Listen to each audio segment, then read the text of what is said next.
சர்வத்துடிஜோமா, இந்த வார்த்தை, இந்த பாஸ்கா காலம் என்றாலே இந்த வார்த்தை எல்லோருடைய நாவலும் ஒலிக்கக்கூடியதான். நாவல் ஒலிப்பதோடு மட்டும் இல்லாமல் அந்த சர்பத்தை நுகரும் வரையிலும் அவர்களுக்கு ஒரு குறையாகவே அது இருந்து கொண்டே இருக்கும். இந்த பாஸ்கா பண்டிகையும் சர்பத்தையும் பிரித்து பார்க்கவே முடியாது இந்த தூத்தூர் பகுதியை பொறுத்தவரை. தூத்தூர் பகுதி மக்களுக்கு பாஸ்கா காலம் என்றாலே இந்த சர்பத் கடைகளும் தேன்குழல் கடைகளும் தான் அவர்கள் நினைவுக்கு வரும்.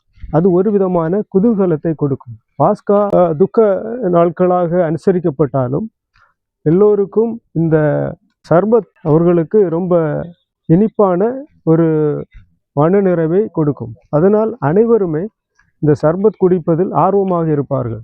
சர்பத் குடிக்காதவர்கள் என்று இந்த தூத்தூர் பகுதியை பொறுத்தளவில் யாரும் சொல்ல முடியாது. அந்த அளவுக்கு சர்பத், பல சர்பத் ஒவ்வொருவருடைய வாழ்க்கையோடும் ஒன்றித்திருக்கின்றது. இந்த பல சர்பத்தை பொறுத்தவரையில் குமரி மாவட்டத்தினுடைய ஒரு ஸ்பெஷல் பானமாக இது அறியப்படுகின்றது. ஏனென்றால் வாழைப்பழம் அதிகமாக கிடைக்கக்கூடிய ஒரு பகுதி தான் குமரி மாவட்டம். அதுபோல பனைமரங்களும் அதிகமாக இருக்கின்றது. குருத்திச்சக்கை என்று சொல்லக்கூடிய இந்த அன்னாசி பழம், அந்த அறுவடையும் அதிகமாகவே இந்த குமரி மாவட்டத்தில் நடக்கிறது. இது எல்லாம் ஒட்டுமொத்தமாக சேர்ந்து தான் இந்த பழ சர்பத்தை தயாரிக்கின்றார்கள். பேயம் பழம் என்று சொல்வார்கள். அந்த பழம்தான் இதற்கு அதிகமாக பயன்படுத்தப்படுகிறது. அந்த வாழைப்பழம், அன்னாசி பழம், நொங்கு, அதாவது பனைமரத்தினுடைய அந்த நொங்கையும் பயன்படுத்துகின்றார்கள். இந்த மூன்றும் கலந்து அதுக்கப்புறமாக இதை சுவையூட்டுவதற்கும் நிறமூட்டுவதற்குமாக சீனி பாகாகிய சர்பத்தையும் இதில் சேர்க்கிறார்கள். அப்படி வரும்போது கண்களுக்கு இது இனிமையாக இருப்பது போல சுவைக்கும் போதும் இன்னும் ரொம்பவே சுவையாக இருக்கும். இதில் இன்னொரு விசேஷம் என்னவென்றால், இந்த பாஸ்கா பண்டிகையை பொறுத்தவரையில் மார்ச், ஏப்ரல் மாதங்களில் தான் இந்த பண்டிகை குறிப்பாக கொண்டாடுவார்கள். இந்த காலத்தை பொறுத்தவரையில் தூத்தூர் பகுதியில் தட்பவெட்ப நிலையை பொறுத்தளவில், அதாவது சூட்டினுடைய தாக்கம் அதிகமாக இருக்கும். இந்த சூடான நேரங்களிலே ஒரு சுவையான ஒரு பானம் குடிப்பது எவ்வளவு சுவையாக இருக்கும் என்பது அந்த குடித்தவர்களுக்கு தான் தெரியும். இந்த சர்பத்து கடை போட்டிருக்கக்கூடியவருக்கு பேர் ராஜேஷ். இவர் ஒரு மாற்றுத்திறனாளி, ஆட்டோ ஓட்டுநர்.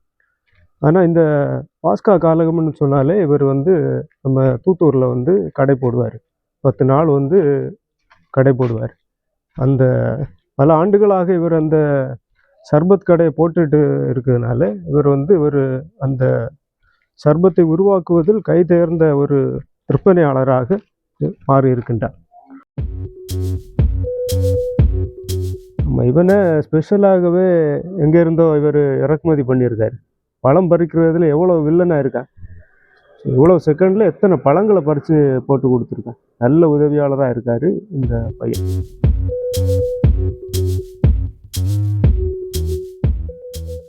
தம்பிக்கு ஒரு சர்பத்து கொடுங்கப்பா, அவன் ஆர்வமாக பார்த்துட்டு இருக்கான். சைக்கிளில் வந்திருக்கான் இந்த சூடு வெயில்ல. சீக்கிரமாக அடித்து கொடுங்க. அதனால் நீங்கள் எல்லாருமே இந்த சர்பத்தெல்லாம் குடிச்சிருப்பீங்க. அது சம்மந்தமாக உங்கள் கருத்துக்களை வேணா இந்த கமெண்ட் பட்டனில் பதிவு பண்ணுங்கள், பார்ப்போம். சர்பத்து குடிச்சோமா?